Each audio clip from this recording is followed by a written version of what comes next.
Do you sense we're near a bottom? Or, you know, there are some who say by summertime we could see $40. What do you think? Well, it's certainly cascading consequences at the moment. We're having a global margin call on what's occurring. We hit 75 because of OPEC, and I believe we've gapped down because the CLOs and the CLO managers are being forced to sell with all the price pressure. CLO, what's a CLO for those who don't know?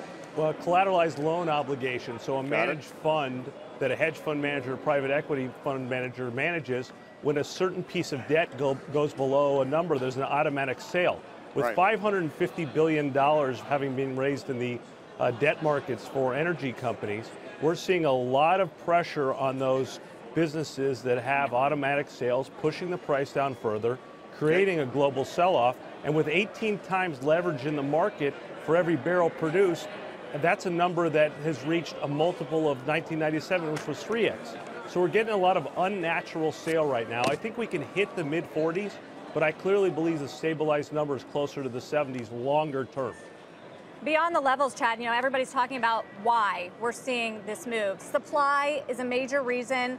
But then today we saw the International Energy Agency cut demand for the fourth time in 5 months.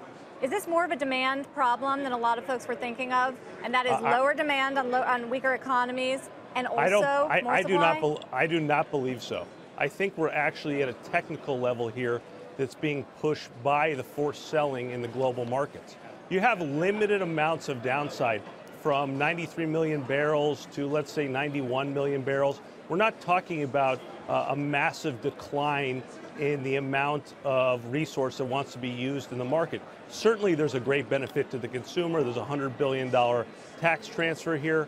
But the energy companies in the United States are not out of business. The problem they're going to have is much more so what OPEC has created, and that's the large offshore drillers who pay $50 a search barrel as compared to the onshore players that are 15 are going to face a much stronger pressure and headwind than the actual shale drillers in the United States. If you're a good shale driller in a good spot in the United States, you're going to be fine right where we're at right now. I think long term, we're in a kind of a Black Friday moment here.